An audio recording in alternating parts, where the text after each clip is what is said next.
let us start learning about geometric progression. As I've given a brief introduction on this topic already in my previous session, geometric progression has wide range of applications. Hence, we want to learn in detail about geometric progressions. Okay, let's begin with the formulae. So I'll just make a list of all the formulae which we have. Okay, all the formulas under, like in AP we had a sequence, we had a series in APs, right? We have a playlist which is having all the arithmetic progression models, and right now I am discussing geometric progression. Here also we have various models discussed, although to begin with the formula, nth term, Tn stands for the nth term, and the nth term is represented with a into r power n minus 1.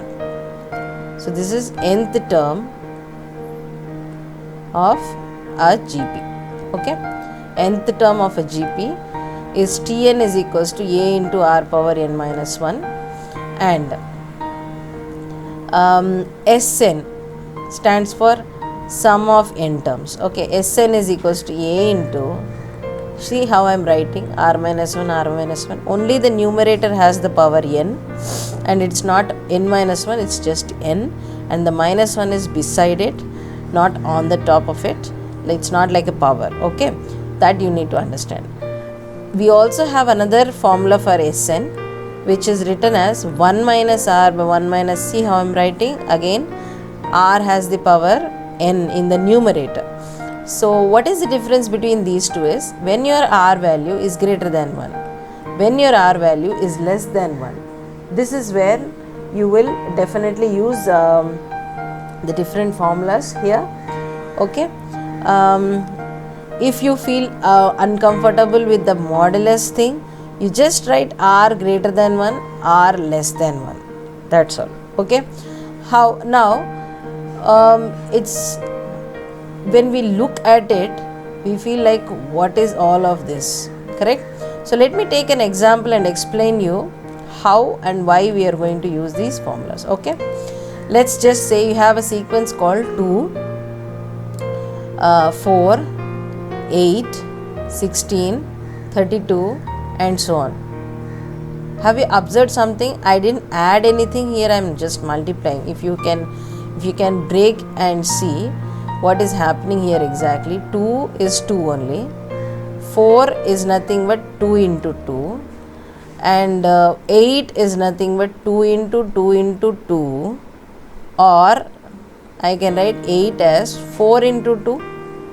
Instead of this, you can understand this as 4 into 2, previous into 2, and then you have 16, which can be written as 8 into 2. So always remember, in case of geometric progression, we have a common ratio. We have a common ratio. Unlike in arithmetic progression, we have common difference, right? AP has common difference. Okay, D. In GP you have common ratio. Common ratio is R. Okay, so if you observe this one, how am I supposed to write the R value? The R which we are using in this formula is what I am discussing now, and it's supposed to be 4 by 2. Second by first. Second term by first term, or third term by second term. See, third by second, fourth by third. Understood? Or fourth term by third term. Have you understood what it is all about? You need to write R value as either 4 by 2 or 8 by 4 or 16 by 8.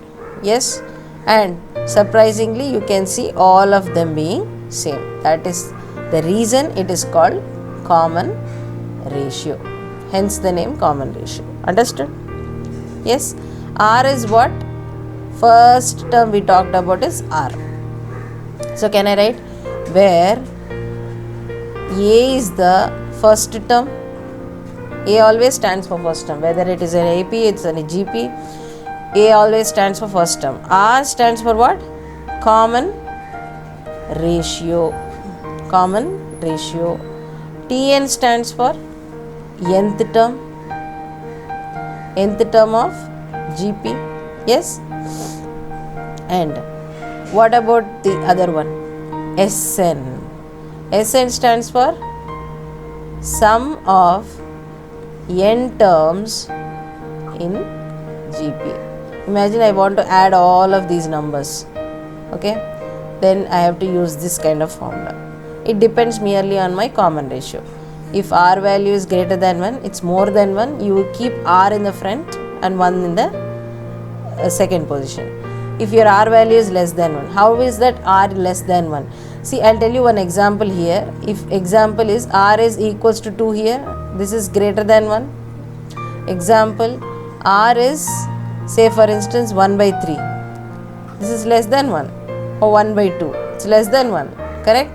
In this case, these are the examples of R's. Okay, when your R value is less than 1, you go with this formula. When your R is greater than 1, you go with this formula. So it's very simple. You have nth term finding, you have sum of n terms finding, that's all. But models keep changing. That's what we are going to discuss in detail. Okay. So now you must have understood what is the nth term formula, what is the Sn term, that is sum of n terms, first n terms formula. Yes. Thank you.